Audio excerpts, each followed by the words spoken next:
Now, my friends, it is time for us to have that little talk, and that little talk is about non-octet structures.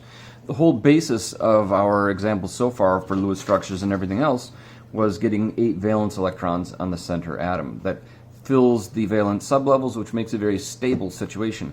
Well, it turns out that not everything follows the octet rule. And I'm just going to mention in advance, here's how you know when it doesn't follow the octet rule, because you don't have a choice.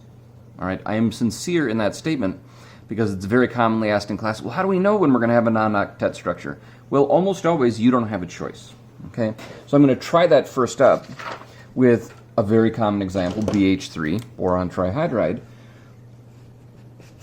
We have, I'll try and color code a little better here. We have our boron. Boron is group 13. It has 3 valence electrons. I see 3 potential bonding locations. Hydrogens in group 1 of the periodic table. So each of those hydrogens is going to bond once. Is there anything else that can be done? No. All right, then we're done. And you may say, well, boron only has 6. Yep. Yes, it does. All right. So this is a classic example of the octet rule being broken. We have boron with only 6 valence electrons on its center atom. All right. Now the octet rule can be broken in the other direction as well. You can have more than 8. Okay, and we should mention, so this is less than 8, but now we can have a situation maybe with more than 8 on our central atom. And let's make an example like PCl5. Now, right away, your spider sense may be tingling because it says we got 5 things attached. And like what I am about to do is something that I am sincere in saying, and that is just do it because you have to. All right. So I've got phosphorus. Phosphorus, group 15 of the periodic table, 5 dots, versus chlorine, group 17 of the periodic table, 7 dots. Which one's going to go in the center? Well, a 2.1 electronegativity versus a 3.0. Phosphorus is going to be in the center. And you would also know that when you look at its electron dot notation, because that has 5 potential bonding locations, and each chlorine only has 1. Watch magic happen, right? Don't outsmart yourselves. I need to attach 5 CLs. Chlorine, dot, dot, dot, dot, dot, dot. Chlorine, dot, dot, dot, dot, dot, dot. Chlorine, dot, dot, dot, dot, dot, dot. Now it tells me I need to attach 2 more things. This doesn't look like a potential bonding location because that's a non-bonding pair, except for the fact that I need to attach 2 more chlorines, so just do it. Take each one of those electrons and use it to attach our chlorines. And there we go. We have a Lewis structure for PCl5. Phosphorus currently has 2, 4, 6, 8, 10 on the central atom, but it can, and we knew to break the octet rule because we didn't have any option, all right? Each of these chlorines could only use 1 bond. Phosphorus had a low electronegativity. It can be forced to bond even more than we expect, which brings up an important thing for us to watch. What can break the octet rule? And it is elements in period 3 or later on the periodic table. And we'll talk about why that is in a minute, but this is an important rule to have written down somewhere. Elements in period 3, 4, 5, 6, 7, whatever, right, may have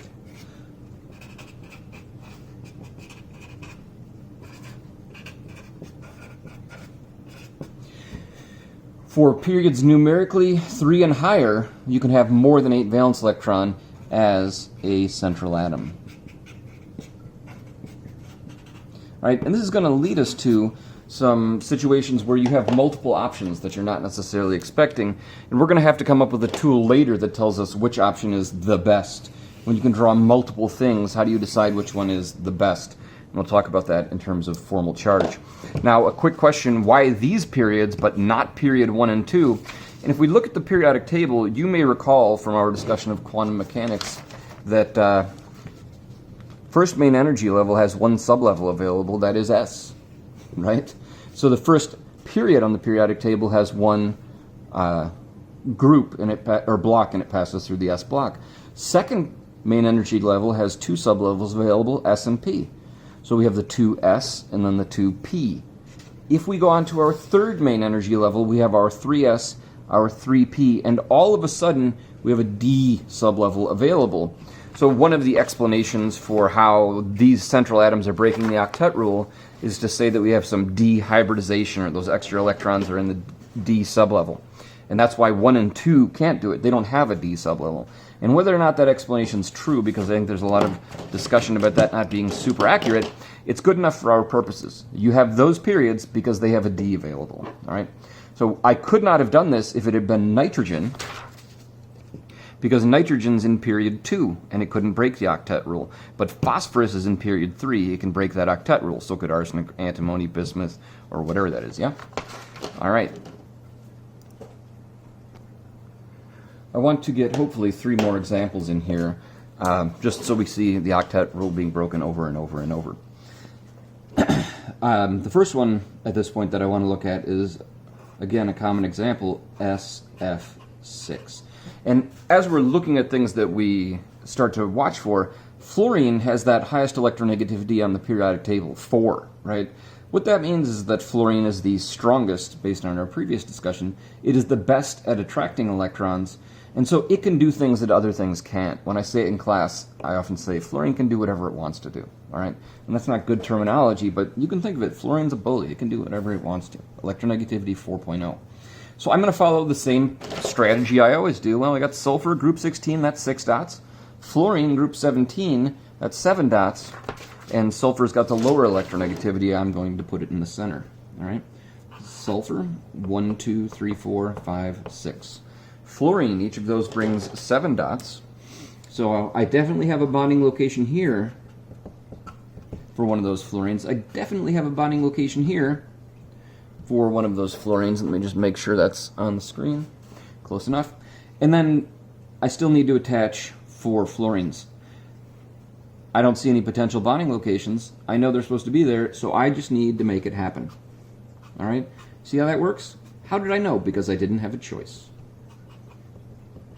You were told it exists, you're going to have to make it exist. If that breaks the octet rule, so be it. And there we go. And again, they don't have to be arranged in that way around there, but we do have to represent that we have sulfur with 6 things attached and no non-bonding pairs, and then we have those fluorines with 6 non-bonding pairs and 1 thing attached, because that's what's going to determine or allow us to determine our geometry later. How about another one seemingly out of nowhere? Let's try IF7. You'll notice a pattern, which is the crazier our compounds get, the more likely it is for fluorine to be involved, right? It can make things happen that otherwise wouldn't. So we'll take our iodine, which is in group 17, with its 1, 2, 3, 4, 5, 6, 7 dots. I need to attach 7 fluorines, and at a glance here I have 1 potential bonding location. And I still have 6 fluorines to account for. Well, fluorine's got 8, iodine's got 8. Yeah, we still got to attach the other 6 of those. So, unsurprisingly, we're going to split those pairs up. Now, are we ever going to have a situation where we split a pair up and leave a single dot? No, because that's a bonding location and it would have to bond. So either we'd be bonding or we'd have a charge with something to put there. So I'm going to put these F's in real quickly. You get very tired of drawing dots.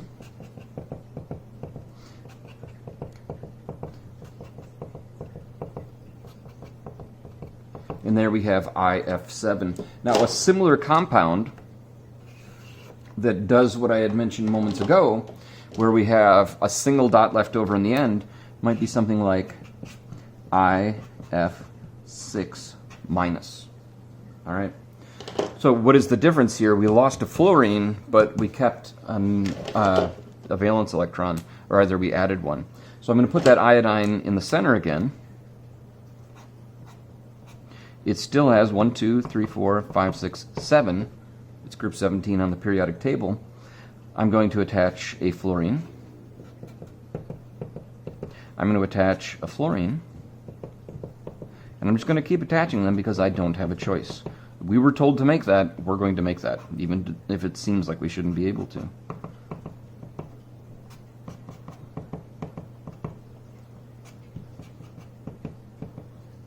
Now this seems problematic because I have 8 and 8 and 8 and 8, 8 valence electrons, 8 valence electrons, 2, 4, 6, 8, 10, 12, 13. All right? I have that unpaired electron, which is not acceptable. That's a bonding location. It would be very high energy to leave it that way. The good news is we have something to put there, right? And that something that we're going to put there is our negative charge, which goes with that. And then we would put it in brackets and show that as a 1 minus. All right? Breaking the octet rule, not only can we do it, but sometimes we have to do it. And you'll know when, because you don't have a choice, most likely.